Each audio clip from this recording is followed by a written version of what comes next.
I'm Rajeshri Venkatramanan. Now I'm reading 120 words English shorthand. Please practice each shorthand, each dictation 3 or 4 times and translate into English. That is most important.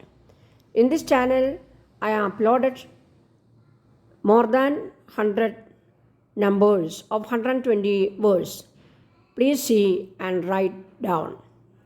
Okay, Madam, Prime Minister, Mr. Ranganath, Mr. Havanur, distinguished delegates and friends, it is indeed a great honor and privilege to have the Prime Minister in our midst today to inaugurate the South Zone Conference of the Backward Classes, Scheduled Castes, Scheduled Tribes and Minorities.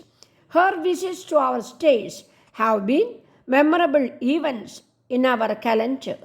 We always draw inspiration from her words and example. She has set an example of sagacity and fortitude in shouldering her heavy responsibilities and shaping the destiny of India. Today is a great day for the weaker sections, the minorities, scheduled castes, and scheduled tribes. Your presence has given them new hope. They know that under your stewardship, they can hope to get social justice, which is the basis of democratic socialism.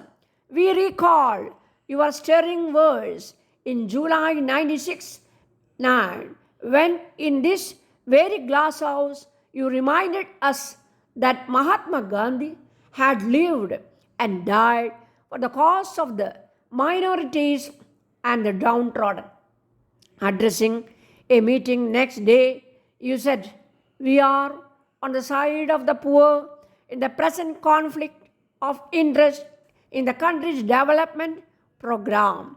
Vested interests are opposing the Congress party's alignment with the poor. They do not like to be disturbed, but we are fighting for those who cannot fight for themselves. It is indeed to involve all the people in the present development struggle, but the government will not follow the example of countries which try to eliminate the class of people opposed to them. We must take all the people along with us." Next day, again, reaffirming the party's commitment to social justice, you said, "The struggle between the strong and the weak has become deeper ever since the party adopted the principle of socialism.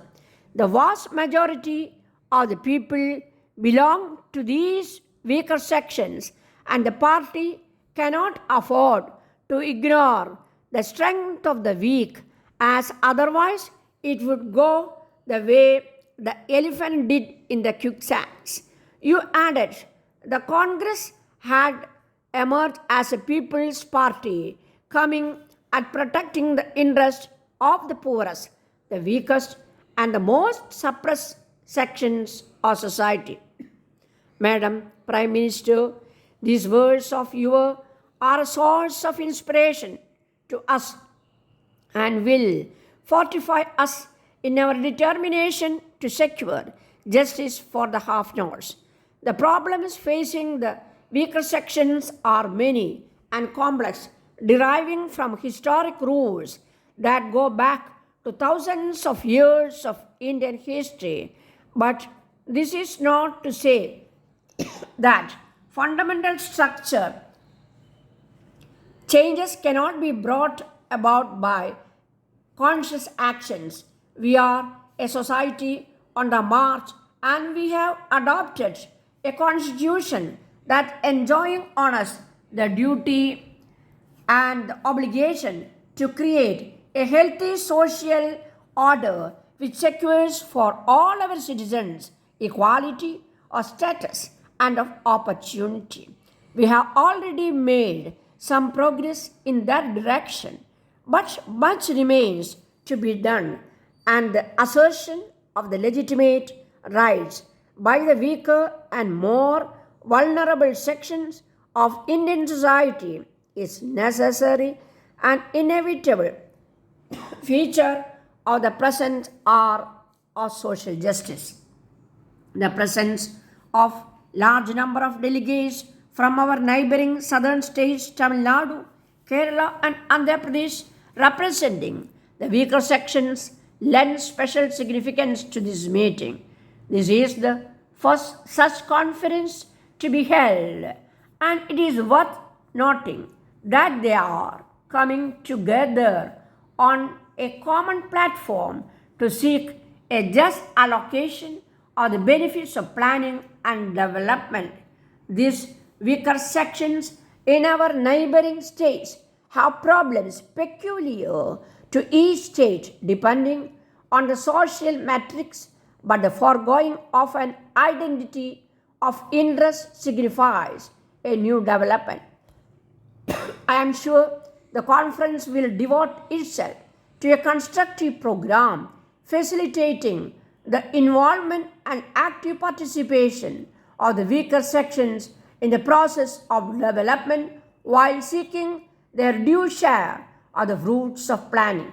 The directive principles of state policy enshrined in the Constitution affirm the duty of the state to promote the welfare of the people by securing the protecting as effectively as it may a social order in which justice, social, economic, and political shall inform all the institutions of the national life. Article 46 says the state shall promote with special care the educational and economic of the weaker sections of the people, and in particular of the scheduled castes and the scheduled tribes, and shall protect them from social injustice and all forms of exploitation.